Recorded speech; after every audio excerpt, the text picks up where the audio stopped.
Bismillahirrahmanirrahim. Alhamdulillahirrabbilalamin. Bapak Ibu sahabat Majelis Percikan Iman, baik yang offline yang hadir di sini ataupun Bapak Ibu yang ada di rumahnya masing-masing, kita akan membahas atau menyelesaikan pembahasan tentang hidup penuh asa, tapi sekarang akan membahas bagian menjaga nyala harapan, menjaga supaya harapan kita, asa itu harapan, tetap menggebu-gebu, tetap hebat, tetap nyala, gitu kan? Nah, pertama yang sudah kita bahas, diulangi sedikit. Kalau kita ingin selalu punya harapan dalam hidup, kudu mengerti, kudu faham bahwa hidup mah penuh ujian. Dan selama kita hidup, ujian itu tidak akan pernah selesai, teman-teman semuanya. Nggak akan pernah.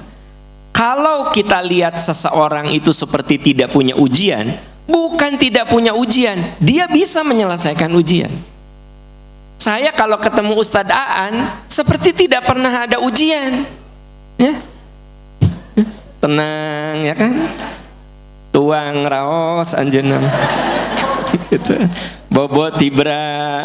Saya kalau ketemu beliau senyum, ngobrol biasa nyantai. Apakah Ustadz Aan ini tidak punya ujian? Punya, tapi bisa menyelesaikannya. Gitu. Semua yang hadir di sini punya ujian, tapi kenapa ibu-ibu di sini seperti tidak punya ujian? Saya tahu Anda tuh mata kadia ge keur berat ya ujian teh.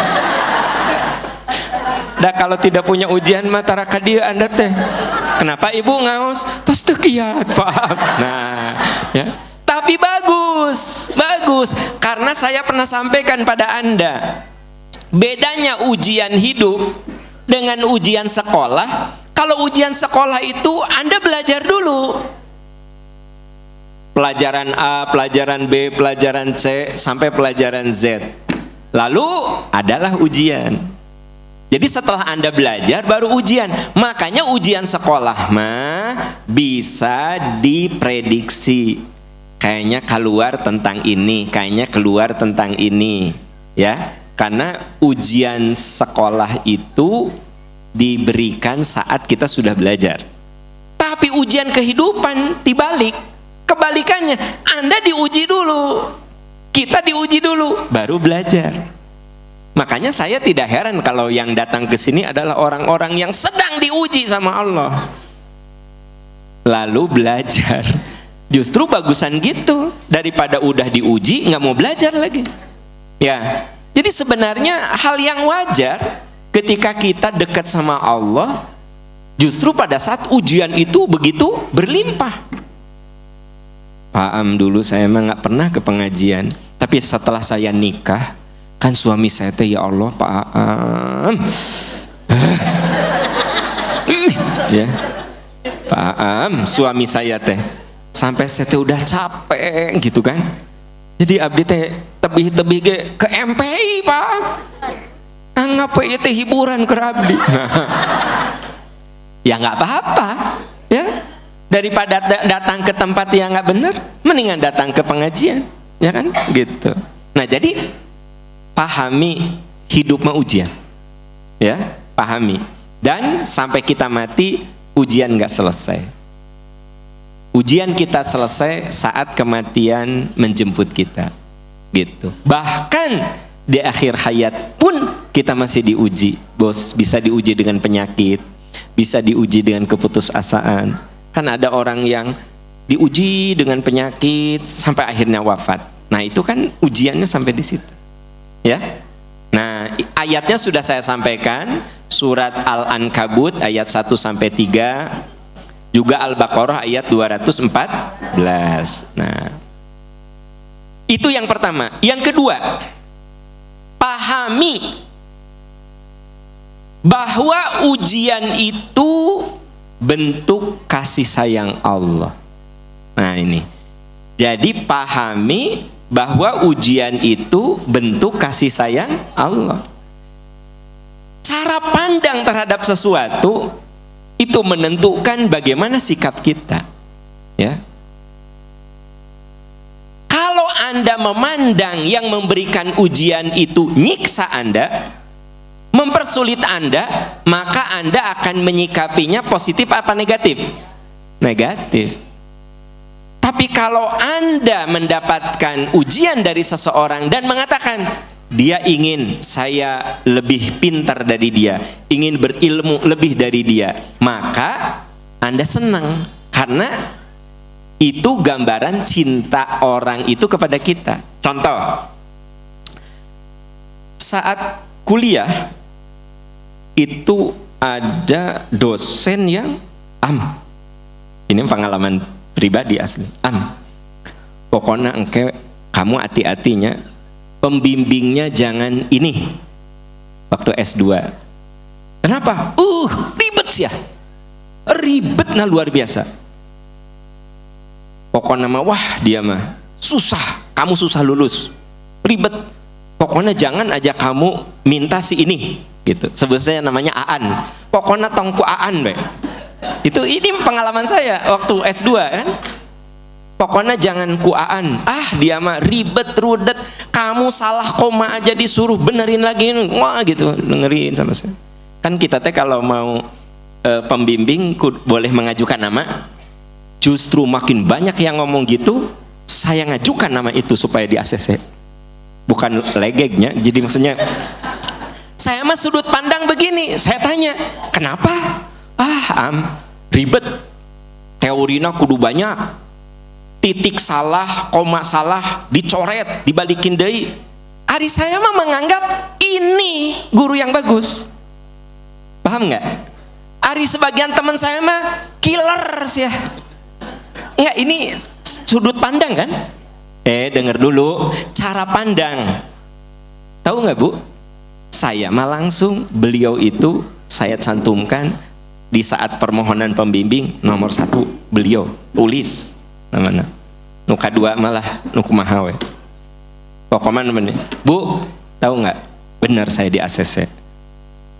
Tapi saya katakan ilmu saya itu aslinya dari dia, dari beliau.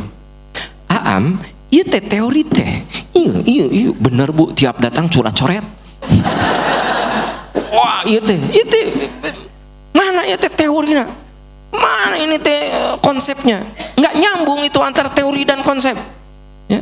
Dari konsep itu bagaimana kamu bikin variabel? Variabel tuh bagaimana kamu menurunkan dalam angket? Itu kudu nyambung. Oh ya. Cek saya teh. Ini yang aku mau. Maka saya kuliah S2 2 tahun, ilmu aslinya dapat saat bimbingan oleh beliau. Tapi orang-orang nggak mau sama beliau. Nah jadi gini cara pandang. Paham gue maksud saya gini? Waktu S3 ya saya justru beliau adalah saya pilih sebagai penelaah. Kenapa? Kade mun penelaah na eta sia maneh teh disertasi teh ancur deui sia maneh. Justru saya katakan, mendingan ancur ke bimbingan daripada ancur ke ujian sidang. Bu, bener itu deh. Alhamdulillah Bu, pas sidang tertutup, sidang terbuka, melenggang seperti jalan tol.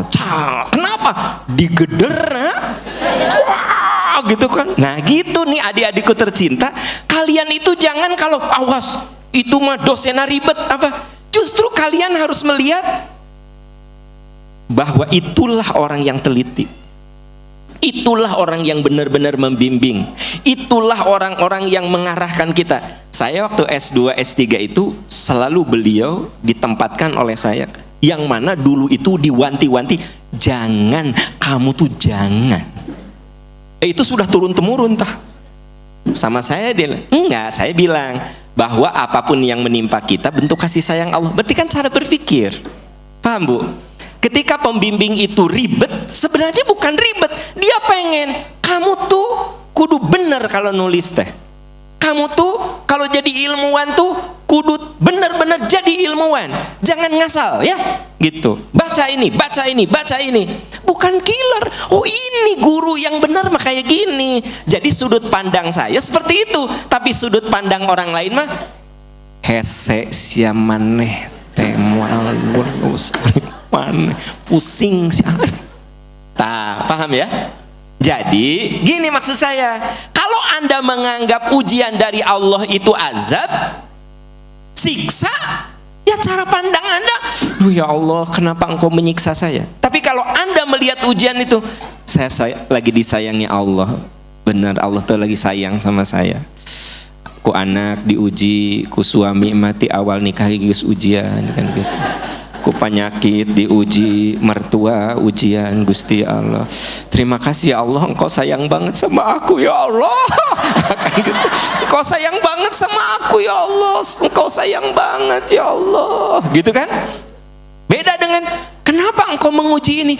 Ya Allah, aku tes waktu mau nikah teh istikharah dulu. Tapi kenapa kayak begini ya Allah? Ini hasil istikharahnya kau butut ya Allah. Ayat dina hati kecil Anda yang gini, ayah kan tahu saya ge, karena banyak pertanyaan, Pak Am, saya tuh udah istikharah, kenapanya hasilnya begini? Teuing nanya ke saya, orang mati apal atuh, kabayang teu, Pak Am, kenapanya saya teh istikharah, saya teh pas istikharah tuh lagi saum, tapi kok hasilnya kayak begini? Kenapa Pak Am? Ya duka tuh, yang nanya ke saya, dah yang uji teh bukan saya. Dan saya bilang, teteh, tong nyalahkeun Allah. Anda teh lagi disayang sama Allah. Jadi bagi bapak ibu, teman-teman yang ada di YouTube, yang ada dimanapun, Anda lagi dikasih sakit, katakan, ya Allah, terima kasih Engkau menyayangi saya dengan sakit ini. Nah itu cara pandang.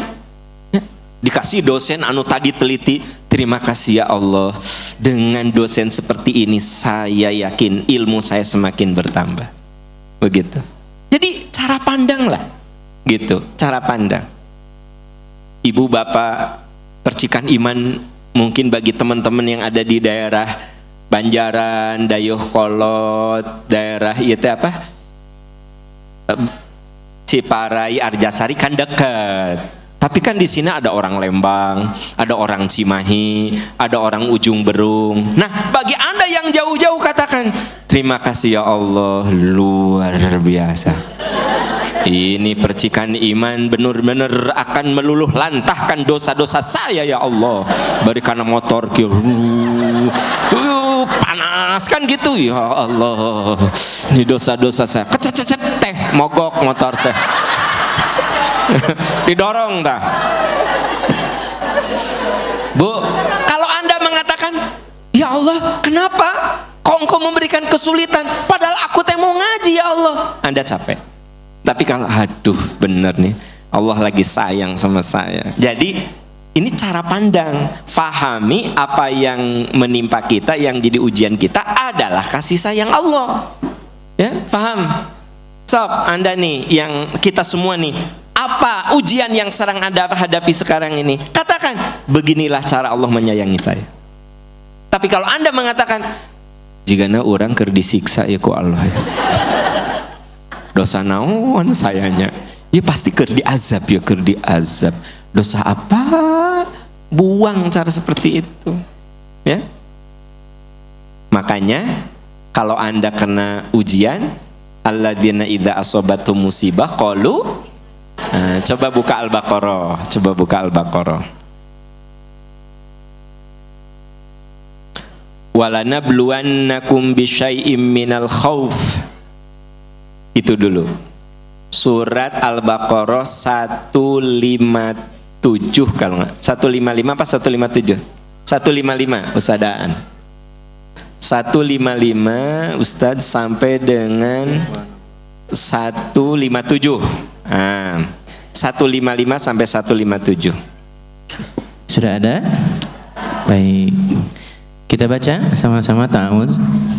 A'udzu billahi minasyaitonir rajim. Walanabluwannakum bisyai'im minal khawfi wal ju'i wa naqsim minal amwal ونقص من الأموال والأنفس والثمرات وبشر الصابرين الذين إذا أصابتهم مصيبة قالوا إنا لله وإنا إليه راجعون أولئك عليهم صلوات من ربهم ورحمة وأولئك هم المهتدون صدق الله العظيم. Sahabat percikan iman, saya yakin seyakin-yakinnya bahwa ayat ini sering kita dengar. Banyak ustadz yang sudah membahasnya. Namun itulah keunikan Quran, diulang, makin kita bisa menemukan perspektif. Saya tadi katakan bahwa pahami, sadari, yakini ujian itu bentuk. Karena bentuk kasih sayang, maka saat ujian itu turun, apakah dengan rasa takut, walanabluwannakum bisyai'im minal walju', kelaparan. Bu, yang dimaksud dengan kelaparan itu tidak selamanya Anda tidak punya makanan. Termasuk diuji dengan kelaparan tuh makanan banyak, tapi Anda nggak boleh makan itu. Daging ayam ada, daging kambing ada, sing sarupaning dadagingan ngajajar, ya. Tapi mau ngambil daging kambing dicibit ku istri teh darah tinggi, mau ngambil kue tart gula, ya. Akhirnya apa? Ustadz Aan teh ambilnya cuma lalab-lalaban, ambil mentimun, cakrung, makanan enak di meja itu nggak disentuh. Bukan nggak disentuh, diuji dengan kelaparan. Udah nggak boleh itu, nggak boleh ini, nggak boleh itu. Jadi yang dimaksud dengan diuji dengan kelaparan itu bukan berarti Anda tidak punya makanan. Mungkin makanan ada, tapi tidak boleh memakan. Ya. Wanaksi minal amwal, kekurangan harta. Dah harta mamual cukup terus. Tidak ada, Bu. Sekarang gini, ibu dikasih uang oleh suami 1 juta, mau cukup. 2 juta nggak cukup. 3 juta. Nah, ya, ibu teh ayeuna ku suami geus dikasih 10 juta, kan nggak cukup juga. Dah nggak akan cukup. Pasti diuji dengan kekurangan harta. Kehilangan jiwa, diuji dengan jiwa. Jiwa itu apa? Bisa dikecewakan, atau bisa jadi orang yang Anda sayang tuh malah meninggal lebih dulu. Ya. Anda punya suami bager, soleh, ya, meninggal lebih dulu. Itu diuji dengan jiwa. Atau punya suami pikarudeteun pisan, panjang umur suami teh. Nah, diuji dengan jiwa. Kabayang teh? Punya suami nu soleh, bager, kan kasep, pinter, tajir, soleh, luar biasa, ponok umur. Diuji dengan jiwa. Ari si teteh nu hiji deui mah salakina teh geus mah goreng patut, bodoh, ahli maksiat, ya kan, bikin troublemaker, jeung teu maot-maot, panjang umur, sehat we jag-jag, iraha si maotna cek gitu. Itu jangan jiwa. Wabasyiris sabirin, beri kabar gembira orang yang sabar. Alladzina idza asabatuhum musibah, orang yang ditimpa musibah dia bilang inna lillahi. Nah, kalimat itu mengatakan, ya Allah, saya terima, ini ujian darimu. Yang dimaksud inna lillahi wa inna ilaihi rajiun itu artinya innalillah, sesungguhnya ujian ini milik Allah, wa inna ilaihi rajiun, saya terima ujian ini karena pada akhirnya saya akan kembali kepadamu, gitu. Jadi hal yang paling penting berhusnuzon pada ujian Allah itu terima dulu. Bu, saya terima. Bu, ibu dikasih sakit, saya terima ya Allah, ini ujian dari Engkau, saya terima. Terus Anda berjuang untuk menyelesaikannya. Husnuzon, yakin bahwa di balik ini pasti ada hikmah, tapi aku belum bisa menemukan hikmahnya. Kenapa? Ya udahlah, aku terima saja. Makanya segala sesuatu itu yang penting terima dulu. Ya. Punya anak yang Anda tuh udah dididik tapi tetap mengecewakan, tidak soleh. Ya Allah, saya terima ini ujian dari Engkau ya Allah. Jangankan saya, Nabi Nuh saja segitu solehnya diuji dengan anak. Ya, Bapak, kalau istri teh susah solehnya, Bapak katakan, saya terima ini ujian. Nabi Nuh yang soleh gitu, istrinya tidak soleh, diuji gitu. Ya, nah gitu.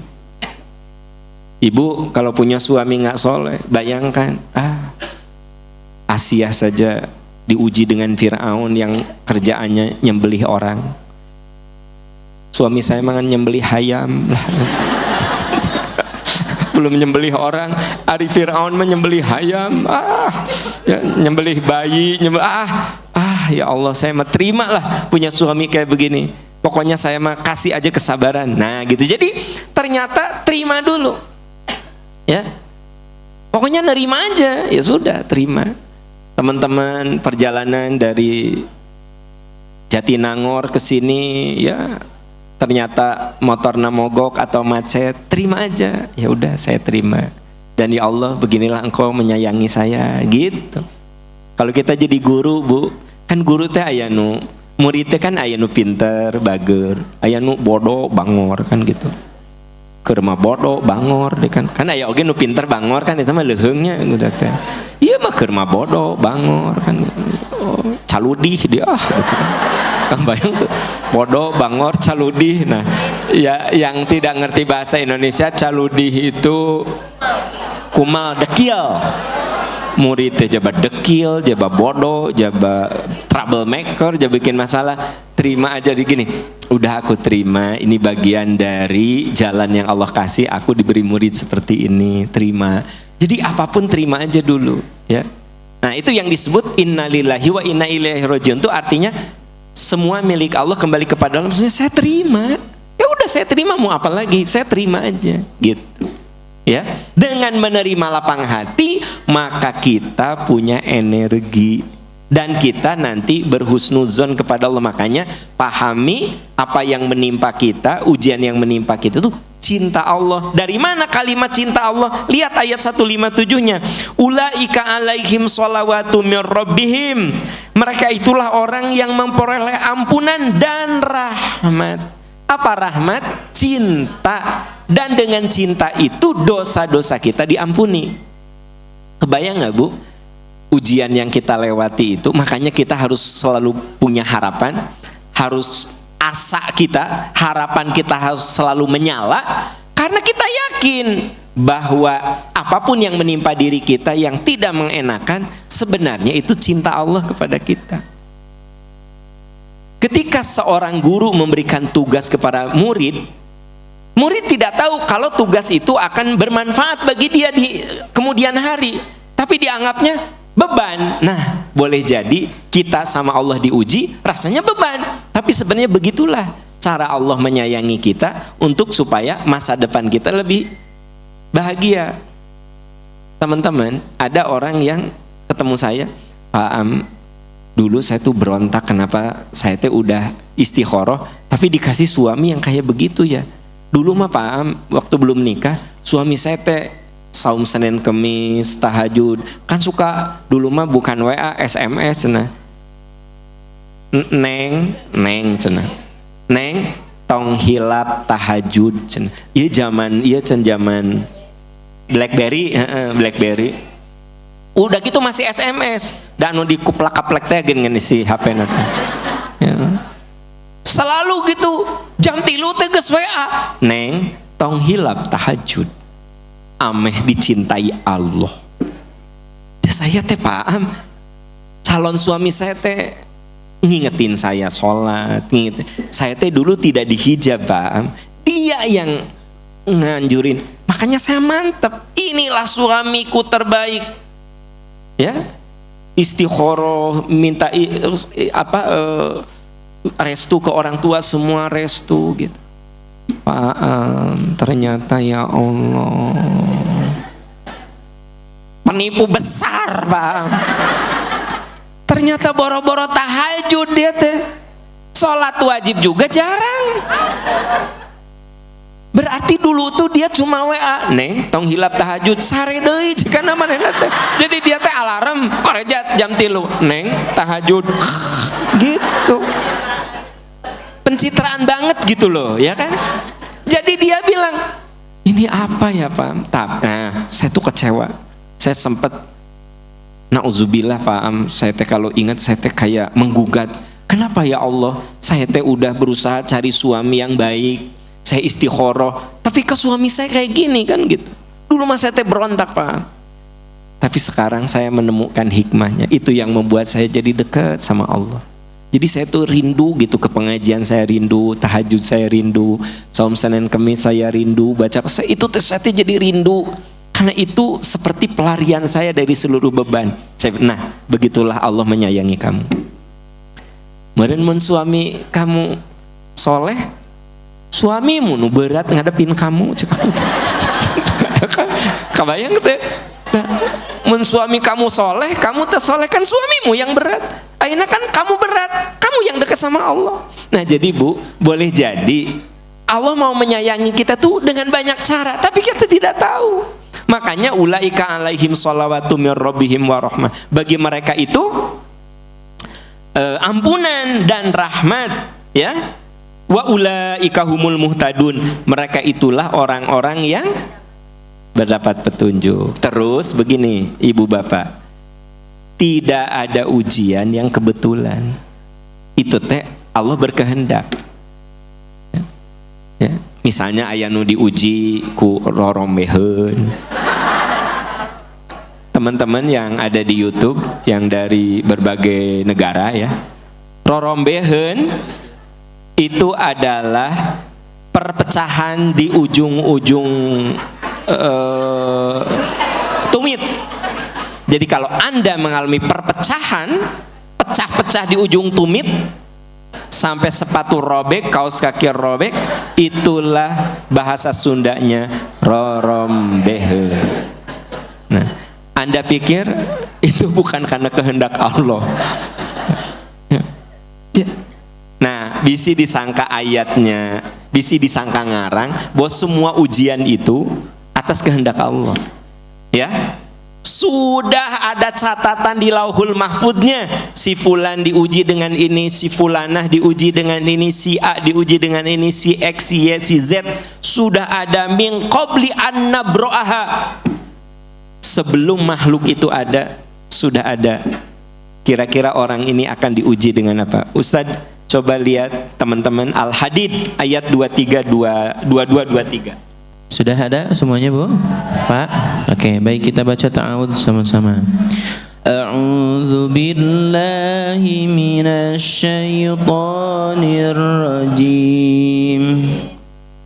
Ma asaba min musibatin fil ardi wala fi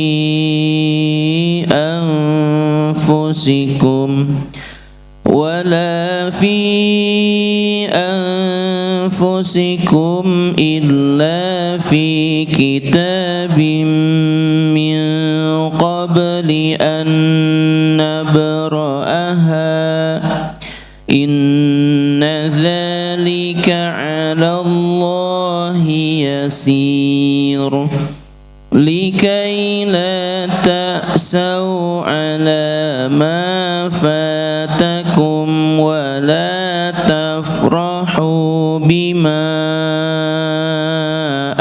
آتاكم والله لا يحب كل مختال فخور صدق الله العظيم. Coba cermati ayat ini. Ma asoba mim musibatin fil ardi. Setiap bencana yang menimpa di bumi dan bahkan menimpa dirimu, illa fi kitabim min qabli an nabraha. Semua telah tertulis dalam lauh mahfuz sebelum min qabli an nabraha, sebelum kami menciptakan manusia. Inna dzalika 'alallahi yasir. Sungguh yang demikian itu mudah bagi Allah. Jadi dengar, tidak ada yang kena ujian, kena musibah, kena bencana tiba-tiba kebetulan. No. Anda kudu pegang ayat ini. Min qabli an nabraha. Sudah Allah simpan di lauhul mahfud min qabli an nabraha, sebelum manusia itu tercipta. Jadi tidak boleh kita bilang kebetulan. Makanya tidak ada yang kebetulan, ya. Itu sebabnya kalau saya bertemu dengan Ustadz Aan, bertemu di Bogor, alhamdulillah Ustadz qadarullah, ketemu mulai kalarasan. Kan orang Sunda suka bilang kalarasan. Kalarasan teh naon? Paham? Kebetulan. Nggak ada kebetulan. Nih ibu-ibu, bapak-bapak, Anda pikir Anda ini kebetulan datang ke sini? Nggak ada. Ya. Andaikan ada orang yang, saya pernah bertemu dengan orang yang bersepeda, ya. Dengan Ustadz Am, cina gitu. Ndak abdi mah rutin di kalau resan atuh. Abdi teh nyasab cenah sasapedahan. Naon nyasab? Jadi dia nyasar teh nyasar. Dia nyasar sasapedahan ke sini. Pokoknya jalannya bagus, merenanya ke dalam gitu. Jadi tidak tahu ini teh majelis percikan iman Ustadz Aam. Tidak tahu. Asli, Bu. Da ibu teh sudah pada bubar. Anda udah pada bubar. Setelah bubar, saya pulangnya agak sorean, ya. Anda mah udah kosong, ya. Ketemu di bawah situ. Ustadz nah ya di dia, bapak nah ya di dia cakap. Akhirnya, iya Pak, ini teh alhamdulillah amanah wakaf percikan iman. Masjid peradaban teh ieu. Nah, teh aya seratan, teh kudu diserat datos terkenal cek aku teh. Banyak orang yang nanya, "Kenapa?" Sok, aya gitu tulisan Masjid Peradaban. Enggak ada. Ya, itu teh disengaja, sayang. Disengaja. Sok di misalnya di kenteng tulisan Masjid Peradaban. Jadi kadang-kadang kita tuh suka ingin melakukan sesuatu yang nggak biasa dilakukan orang. Sok di mana-mana masjid mah pelangnya gede, Masjid Peradaban. Bahkan di luhur dina paranti toaan masjid. Anda lihat ada gitu tulisan di sini gitu nempel yang abadi Masjid Peradaban? Enggak. Makanya dia bilang, iya Masjid Peradaban teh. Ya, berarti dia sudah dengar itu Masjid Peradaban, tapi dia tidak tahu ini teh Masjid Peradaban. Sesapedahan maka dia mentok tah di ditu. Pas balik ada saya, Ustadz aya di dia, bapak aya di dia. Atuh kalaresan. Karena dia matara ngaji nyebutnya kalaresan. Harusnya mah qadarullah ya, gitu, qadarullah gitu. Duh kata Ari janji nama can abdi bade rutin upami kitu mah teuing tah aya teuing tah. Mun aya cung emang dikasih hadiah laptop ya. Sabab bilang nama kieu nya tuh upami kalau begitu mah saya mau rutin ke sini. Ini Masjid Peradaban teh. Teuing omdo teuing bener tah. Kan gitu. Ya juga nama nggak ada omdo itu jelema teh. Nah jadi balik yang tadi, artinya apa? Dia bilang tidak ada kebetulan. Allah berfirman, apapun yang menimpa dirimu itu sudah illa fi kitabim min qabli an nabraha, sudah ada tercatat di lauhul mahfuz. Inna dzalika 'alallahi yasir. Bagi Allah mah gampang itu teh. Ya. Nah makanya kan kita tidak tahu apa yang akan menimpa diri kita. Kita mah kudu ikhtiar yang baik-baik saja. Apapun yang menimpa kita katakan innalillahi, balik lagi ke yang tadi. Kenapa kita kudu yakin bahwa apa yang Allah berikan itu merupakan kasih sayang Allah? Likaila ta'sau ala ma fatakum. Kami jelaskan hal itu agar kamu tidak bersedih terhadap apa yang hilang darimu, wala tafrahu bima atakum, dan supaya kamu jangan terlalu bergembira, euforia, kegembiraan yang melebihi batas atas apa yang Allah berikan kepadamu. Wallahu la yuhibbu kulla mukhtalin fakhur. Allah tidak menyukai orang sombong dan membanggakan diri. Jadi gini ceritanya. Kenapa kita kudu yakin bahwa semua yang ada di semesta ini atas takdir Allah, atas kuasa Allah. Begitu kamu hilang yang kamu sukai, kamu tidak terlalu sedih. Kamu katakan, ini atas kehendak Allah. Atau kamu mendapatkan sesuatu, kamu tidak sombong. Kenapa? Atas kuasa Allah. Gitu. Banyak loh Pak Bu, yang para ustadz yang nanya ke saya, Ustadz Aam, itu bagaimana bikin masjid belasan miliar, ini kalau nggak salah habis 17 sampai 18 miliar ini, dengan rentang semuanya sekitar 20 dalam waktu 3 tahun, itu gimana? Nggak tahu saya juga, pertolongan Allah. Saya nggak bisa menjelaskan, apalagi itu masa Covid. Lagi Covid tuh ekonomi lagi drop, yang jualan juga ngarulang, nggak ada yang beli, PHK juga banyak. Nah iya masjid gitu loh, malah yang Jatinangor ya, rada nggak secepat. Padahal Jatinangor dibangun ketika Covid sudah tidak ada, perekonomian sudah menggeliat bagus. Tapi cek saya guys, semua ada garis takdirnya. Udah gitu, semua ada garis takdirnya. Atuh Bu, masjid ini mah ada yang datang ke sini, saya ada ujug-ujug, udahlah saya mau wakaf 500 juta gitu. Bukan 50.000, 500 juta ya. Maksudnya gini, apa coba, siapa yang menggerakkan? Ujung-ujungnya mah apapun ada yang ngatur. Kita mah ikhtiar, udah aja gitu Bu. Nu penting mah ibu teh ikhtiar, bapak teh ikhtiar supaya sehat. Maut nah ternyata sedang sakit nggak masalah ya. Nu penting mah berjuang sehat gitu.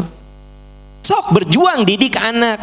Apakah anak kita soleh atau tidak, udah kita mah ada disuruh ikhtiar. Makanya waquli malu fasayarallahu amalakum, bekerja kamu, ikhtiar kamu, Allah yang akan melihat ikhtiar kamu. Jadi kita orientasinya bukan hasil. Anda akan kecewa kalau hasil. Kenapa ya? Aku teh sering ngajak suami sholat tapi nggak sholat. Kenapa ya? Akhirnya suudon ke Allah. Ya. Anda ajak. Sudah. Ya. Itu jadi jariah untuk Anda. Misalnya ibu meninggal lebih dulu. Suami teh baru insaf setelah ibu meninggal. Ya. Setelah dia menikah dengan istri yang baru. Tak ada teh ikhlas Anda mah. Sing ikhlas ngadoakeun salah kita. Anda mah kieu goloh urang nu ngadoa. Perempuan nu anyar nu sol. Ibu makan geus di alam barzah. Ibu mah sudah di alam barzah sudah. Nah, jadi likaila ta'sau ala ma fatakum, supaya kamu ini enggak putus asa. Makanya kita jangan pernah putus asa. Kalau hilang dari genggaman kita itu apa? Kita kembalikan pada, oh ini ada garis takdirnya. Begitu, ya. Wala tafrahu bima atakum, dan kamu tidak lupa diri kalau kamu mendapatkan kebahagiaan. Makanya setiap kesuksesan katakan ini karena pertolongan Allah. Ya. Karena pertolongan Allah. Anak ibu soleh, ibu putra teh menisaroleh, alhamdulillah pertolongan Allah. Gitu. Ibu putra menisoleh, indungna atuh. Siapa dulu ibunya? Hari kamu. Buah itu tidak akan jatuh jauh dari pohonnya. Aku kan solehah, suamiku kan soleh, anak-anakku solehnya, buah tuh nggak akan jatuh, nggak akan jauh dari. Anda teh sombong kalau gitu teh. Kenapa? Harusnya gimana? Ibu, eta putra meni saroleh palinter, pertolongan Allah dah apa aku mah apa atuh dah kalakuan juga kieu. Ya saya dulu juga teu pinter-pinter teh ranking teh selalu sesuai jumlah murid. Tapi anak-anak palinter teh ya mungkin pertolongan Allah lah udah ya pertolongan Allah. Jadi saya mah kalau ada orang bilang ya pertolongan Allah. Ya. Almarhum guru saya, almarhum Ustadz Aceng kesini. Tapi pas kalau nggak salah saya lagi umroh atau apa. Nah, tapi WA Ustadz anak Kak Arjasari. Nah, saya bilang alhamdulillah Ustadz berkat pertolongan Allah segala rupina lancar. Ku anjeunna tuh almarhum didoakeun di sok cenah sing majeng percikan iman teh amin sing saroleh. Mudah-mudahan almarhum dirahmati oleh Allah. Di sisinya ya beliau sempat mengisi di percikan iman waktu belum kesini, waktu masih di Morosalah pernah beberapa kali ya. Beliau ada guru saya. Nah beliau pas cerita ya saya bilang Ustadz ya ada pertolongan Allah. Nah jadi ternyata tidak ada apapun kesuksesan karena Allah nolong kita. Dan ketika Anda diuji dengan penderitaan, jangan mengatakan bahwa Allah lagi murka sama saya. Katakan Allah sedang menyayangi saya dengan cara yang Allah kehendaki.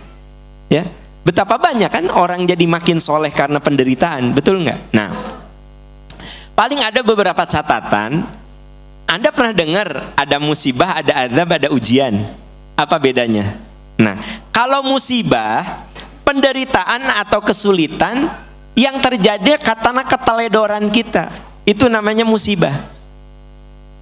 Jadi musibah itu penderitaan, kesulitan akibat keteledoran kita.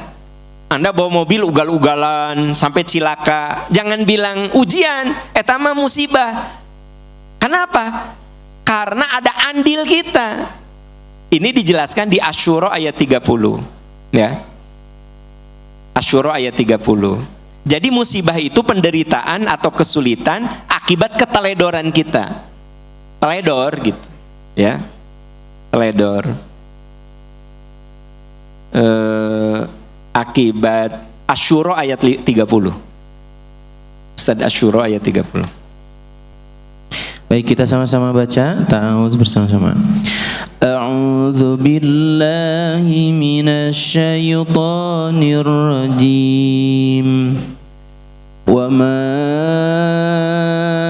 asabakum min musibatin fabima kasabat aydikum wa ya'fu an katsir. Sadaqallahul azim.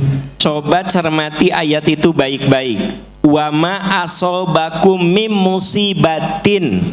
Ada kata apa? Musibah apapun yang menimpamu, fabima kasabat aidikum, disebabkan perbuatanmu sendiri. Tuh dengar baik-baik Bu. Musibah itu terjadi karena perbuatanmu. Contoh, longsor. Boleh jadi itu kita sebut musibah. Bagaimana tidak longsor? Hutannya dibabat habis. Ya. Longsorlah ketika hujan. Banjir karena kita buang sampah semau-maunya.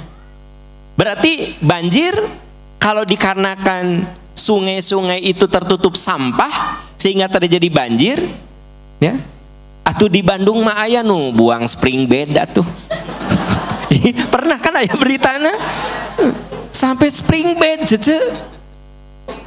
Spring bed budak yang ukuran 80 cm kali 200 dibuang atuh. Atuh yang biasanya nggak pernah banjir karena tertahan sama spring bed. Sampai kan sekarang mah era globalnya. Saya tahu nggak? Anda perlu tahunya. Ada teman saya orang Singapura. ke saya. Aku mau make sure aja bener cenah ya banjir karena ada orang yang buang spring bed. Cek aku teh, saya mah kan nggak tahu beritanya, langsung cari berita. Iya cek saya teh, dia bilang oh my god, kan gitu. Kok bisa cenah orang buang spring bed? Teuing cek aku teh. Jadi teman-teman, kalau orang banjir karena buang sampah semaunya, longsor karena hutannya dibabat habis, ya. Itu dikatakan sebagai bima kasabat aidikum, karena ulah tanganmu. Wa ya'fu an katsir. Allah memaafkan sebagian besar kesalahan. Tah eta teh geus dimaafkeun ku Allah teh. Kabayang teh mun teh dimaafkeun. Jadi dosa-dosa kita. Jadi gini, kelakuan kita yang menyebabkan madorot diri kita teh sebagiannya ku Allah udah dimaafkeun. Gimana mun teh dimaafkeun? Musibah teh dahsyat pisan. Ya. Ibu, bapak, sekarang banyak daerah-daerah kalau hujan teh banjir. Ya gimana nggak banjir? Dulu mah begitu hujan ditampung oleh sawah. Sekarang berubah menjadi perumahan di beton. Udah gitu drainasenya teh tidak sebanding dengan besarnya perumahan. Ya banjir atuh. Nah, jadi sebenarnya musibah itu balik ke sini, perhatikan ma'asobakum mim musibah. Ada kalimat apa? Jadi musibah itu terjadi fabima kasabat aidikum, karena perbuatanmu. Jadi kalau Anda bawa kendaraan ugal-ugalan terus cilaka, itu mah karena ulah kamu. Jangan bilang kunaon kamu cilaka, takdir ti Allah. Bukan takdir, itu mah pilihan kita, musibah karena ada perbuatan kita sendiri. Yang kedua azab. Kalau azab itu penderitaan atau kesulitan karena dosa-dosa kita.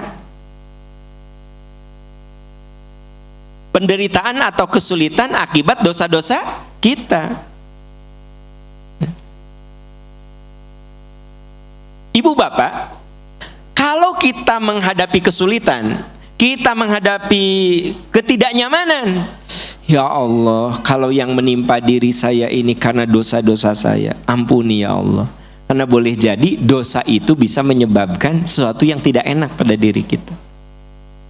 Bu, kalau anak kita nggak soleh, ya Allah, kalau anak saya tidak soleh karena dosa-dosa saya, ampuni ya Allah. Gitu. Jadi memang ada saat kudu mohon ampunan. Ya Allah, kalau saya punya sakit seperti ini karena dosa-dosa saya, ampuni saya. Karena mungkin juga ada penderitaan tuh karena dosa kita. Tapi bukan karena Allah benci supaya di dunia teh dihapuskan tah. Tapi kan kita kudu mengatakan, ya Allah, kalau ini kesulitan terjadi karena dosa-dosa saya, ampuni. Makanya saya suka bilang kalau lagi umroh atau haji, kalau ada kesulitan, istighfar. Astagfirullahaladzim. Misalnya macet yang dahsyat, astagfirullahaladzim. Gitu. Maka para ulama mengatakan kalau kita lupa sesuatu, istighfar. Astagfirullahaladzim. Kunci mobil teh di mana tadi tanya? Astagfirullahaladzim. Bisi eta teh karena kesulitan tuh karena dosa-dosa ki. Di mana-mana dicari. Pas mobil dibuka teh dikunci, dilebet eta teh. Si kunci teh. Semua geus dimarahin. Mah, cariin dong kunci mobil. Sugan gitu kan si istri teh. Sugan matak nyimpen teh tong di mana? Wae atuh dimarahin ku istri teh. Lihat kunci mobil, nggak tahu, nyalahkan aku. Ucing ya ditanya, ningali kunci mobil, ente,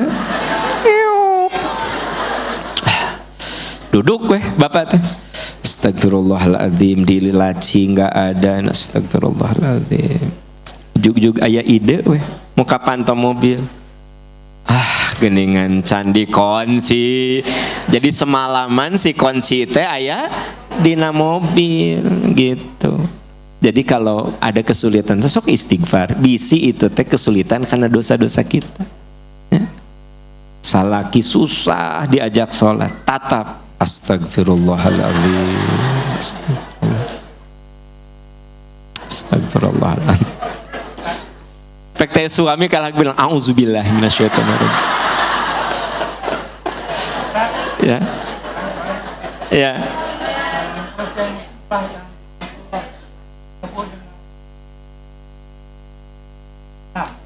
Ya. Ada, nah itu Pak, nanti akan saya sebut yang nomor 3, namanya ujian. Nah, jadi yang pertama azab itu penderitaan karena, itu Anda bisa tulis Al-A'raf ayat 96.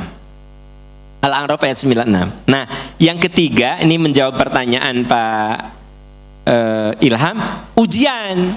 Ujian itu berkaitan dengan kehendak Allah. Berkaitan dengan kehendak Allah. Itu ujian. Al-Anbiya ayat 35. Al-Anbiya ayat 35. Kalau yang tadi azab ma Al-A'raf 96. Kalau ujian ma Al-Anbiya ayat 3. Nah, begini, dengar baik-baik. Kalau ujian mah tidak ada kaitan dengan keteledoran kita, tidak ada kaitan dengan dosa-dosa kita. Emang Allah berkehendak saja. Paham maksudnya? Itu mah hak prerogatif Allah. Si fulan diuji dengan ini, si fulan diuji dengan ini, si fulan diuji dengan anak, si fulan diuji dengan penyakit, si fulan, itu mah hak prerogatif Allah. Tapi apa yang menimpa pada orang itu nggak ada kaitan dengan dosa-dosanya, nggak ada kaitan dengan keteledorannya. Itu hak prerogatif Allah. Contoh, di sini ada perokok nggak?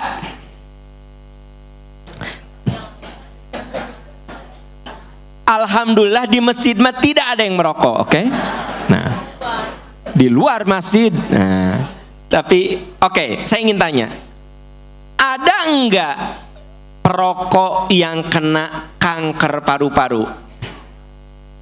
Itu musibah, azab atau ujian? Musibah. Kenapa? Ada kontribusinya, ya. Ngarokok gitu, ya. Sampai istrinya teh suka ngusir, ya. Di luar atau ayah ngarokok teh. Kan dia mah ek bobo ge kita ngaplek. Alakan nafsu. Jadi tas tong ngobrolkan pengalaman. Nah, jadi kalau perokok kemudian dia kanker paru-paru, jangan bilang ujian. Itu musibah karena kelakuannya. Pertanyaannya, ada nggak yang bukan perokok, pola hidupnya sehat, ya, tapi kena kanker paru-paru? Namanya apa? Ujian. Nah, eta bedana. Bedana ujian dan musibah. Kalau musibah mah ada unsur kelakuan kita. Gitu. Paham, Bu? Nah, ya. Ada orang yang bawa mobil, udah hati-hati. Tapi dia keserempet orang atau dia mengalami kecelakaan karena ulah orang lain. Ujian apa musibah? Ujian, ya, gitu. Tapi kalau orang bawa mobil ugal-ugalan terus cilaka apa? Musibah. Nah, kalau azab mah tahu diri, weh atuh. Ya mah azab ya mah, ya Allah. Kelakuan saya ya mah kelakuan saya, gitu. Tapi begini teman-teman. Nah, jadi Pak Ilham, yang tadi walanabluwannakum bisyai'im minal khaufi wal, itu mah ujian. Walaupun namanya musibah tapi disebutnya sebagai ujian. Jadi ujian mah nggak ada kaitan dengan dosa-dosa kita, nggak ada kaitan dengan keteledoran kita. Itu mah Allah berkehendak saja. Makanya ujian itu saya bilang kadang tidak terprediksi. Gitu. Begini, ada seorang gadis, dia bilang, "Mama, boleh nggak aku nikah dengan Komar?" Habis tadi Komar, tapi ya mah Ari Komar mah tadi Ciamis kan, iya mah orang Cirebon. "Mama, boleh nggak aku nikah dengan Komar?" Kata ibunya, "Neng, Mama mah terserah kamu nikah dengan siapapun, tapi kan semamah yang Mama tahu, Komar teh kan pernah nikah terus cerai karena dia sok nyiksa istrina. KDRT. Mama teh takut kamu teh malah jadi korban. Terus si Komar teh kan sok judi. Si Komar teh sok mabok. Wah gawe. Anaknya bilang, tapi mama neng falling in love. Neng jatuh cinta, cinta mati. Neng kan pegawai negeri mama, insya Allah kenwalah rezeki mah neng gak aya. Mama geus ngasih taunya si Komar teh kieu. Tapi aku sayang banget mama. Jadilah si Neng ini nikah jeung Komar. Bener 2 bulan gigi coplok. Ya benyok, dihajar, ya apa? Pertanyaannya, musibah apa azab? Kenapa? Udah tahu eta si Komar teh tukang judi, tukang mabok, pernah KDRT. Udah jelas-jelas begitu, kekeh, I love you. Makan itu si love you tah. Apa yang terjadi? Dihajar habis. Nah, lain lagi dengan yang tadi tuh, yang gini yang pernah bilang tadi, Pak Am dia teh waktu belum nikah teh ngawe SMS, Neng tahajud, salat ari geus nikah Gusti ya Allah. Itu apa? Ujian, karena unpredictable, tidak terprediksi. Bahkan si teteh eta teh istikharah segala macam. Tapi ternyata setelah nikah kelakuannya kayak begitu, ujian. Pertanyaannya, suami Anda apakah musibah atau ujian? Ya kumaha Anda, nggak usah kan. Jadi suami Anda sekarang musibah apa ujian? Nah, semoga ujian, kan gitu. Kalaupun menderita Anda semoga uji. Itu mah Allah ya berkehendak. Anda teh diuji ku salaki. Istri bapak musibah apa azab? Tong sadari musibah apa azab? Cek Anda teh, pilihannya ya mah. Nah, ari istri bapak musibah apa azab? Tos tong dijawab, tos. Nah, jadi istri kita cek bapak teh, alah sia azab mau juga na azab ya kelakuan saya dulu begini. Bisa loh Pak, tong seserian gitu bisa loh. Istri Anda sekarang bermasalah itu azab karena kelakuan Anda baheula sok nyeri awewe. Ayeuna Anda nyeri ku awewe tah, diazab tah. Nah, bapak langsung pada dari speechless cek bapak tuh. Oke. Bu, yang ketiga ya akan dibahas minggu depan. Maaf ya, ini mulurnya 20 menit loh. Udah jam 11 kurang 10 hari Anda. Saya teh hari ini entah kenapa energi saya berlimpah. Karena yang ngomongin eta musibah jeung ujian, ya kan. Oke, Ibu Bapak, insya Allah pekan depan akan kita tamatkan agar asa harapan tetap menyala. Ya, kita baru bahas 2. Insya Allah sisanya akan kita bahas minggu depan. Kita akhiri dengan doa kafaratul majlis. Subhanaka Allahumma wa bihamdika asyhadu an la ilaha illa anta astaghfiruka wa atubu ilaik. Walhamdulillahirabbil alamin. Wassalamualaikum warahmatullahi wabarakatuh.